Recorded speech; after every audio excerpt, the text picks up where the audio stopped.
আমাদের মেয়েদের জীবনটা বড়ই অদ্ভুত। বিয়ের আগের জীবনটা কত সুন্দর, না থাকে কোনো চিন্তা, না থাকে কোনো ভাবনা। আর বিয়ের পরে জীবনটা সম্পূর্ণই আলাদা। মাথার উপরে কত দায়িত্ব, কর্তব্য চাপে। হ্যালো এভরিওয়ান, তোমরা সবাই কেমন আছো? আশা করি সবাই ভালো আছো। তোমাদের ভালোবাসায় আমিও ভালো আছি। আবারও চলে এলাম তোমাদের মাঝখানে একটা লং ভিডিও নিয়ে। আমি ঘুম থেকে উঠে সকাল সকাল আমার সংসারের সমস্ত কাজকর্ম গোছাতে লেগে গেলাম। এদিকে দেখো আমার পুচকু সোনাটাও আমার পিছ পিছ ঘুরে বেড়াচ্ছে।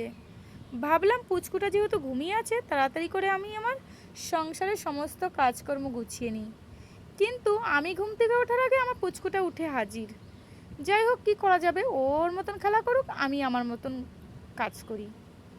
সেই আমরা সময়ের অভাবে একটু ঘুমোতে পারি না, আর ওরা না ঘুমোতে চায় না। ঠিক যখন আমরাও ছোট ছিলাম, একই কথা জানো তো আমার মাও বলতো যে তোরা একটু ঘুমোতে চাস না, আর আমরা একটু সময়ের অভাবে ঘুমাতে পারি না। সে কথাই বলে না, সময় কারোর জন্য থেমে থাকে না, সময় ঠিক সময়ের গতিতেই চলে। ঠিক যেন সেই মা আবার সেই দিনগুলোই এখন আমরা এসে পড়েছি। ঘুম থেকে উঠে দেখো প্রথমেই আমি সুন্দর করে আমি আমার বিছনাটা গুছিয়ে নিয়ে তারপরে আমার ঘরটা ঝাড় দিয়ে চলে গেলাম উঠোন ঝাড় দিতে। উঠোন ঝাড় দিতে গিয়েও আমার পুচকুটা ঝাড় দিতে দেবে না, ও নিজেই ঝাড় দেবে। বারবার ঝাঁটা আমার কাছ থেকে কেড়ে নিচ্ছে। তারপরে তো বকে জোকে চুপ করে বসিয়ে দিলাম।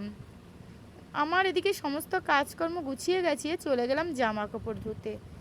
জামা কাপড় ধুয়ে টুয়ে নিজের বাসি কাপড়টা ছেড়ে চলে গেলাম ঘরে। ঘরে গিয়ে ভাবলাম পুচকুটার আগে খাবারটা রান্না করে নিই। যেহেতু খাবারটা রান্না করতে অনেকটাই সময় লাগে, তারপরে খাবারটা ঠান্ডা করতে সময় লাগে।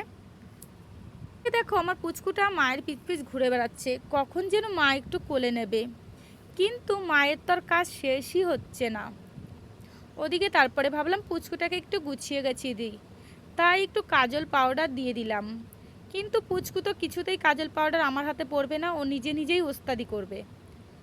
মনে হয় কত বড় হয়ে গেছে, ও নিজেই নিজের দায়িত্ব নিতে পারবে এমন ভাব করছে। তারপরে পুচকুটার খাবার রান্না ওদিকে প্রায় কমপ্লিট হয়ে গেছে, তাই ভাবলাম একটু ঠান্ডা জলে বসিয়ে দিই, তাহলে তাড়াতাড়ি ঠান্ডা হয়ে যাবে, পুচকুটাকে আমি তাড়াতাড়ি খাইয়ে দিতে পারবো। পুচকু সোনাটা ভাবছে কখন যেন তার মা তাকে একটু কোলে নেবে, কিন্তু মা তো সমস্ত কাজকর্ম গুছিয়ে তারপরে কোলে নেবে। যাই হোক, খাবারটা ঠান্ডা করতে বসিয়ে দিয়ে ভাবলাম এইবার একটু পুচকুটাকে কোলে নিই। পুচকুটাকে কোলে নিয়ে একটু আদর করতে লাগলাম। জানো তো, সন্তানকে আদর করলে যে কতটা সুখ, সেটা একটা মাই জানে। তারপরে কালকে রাতে করেছিলাম তালের বড়া, সেটাই খেতে লাগলাম।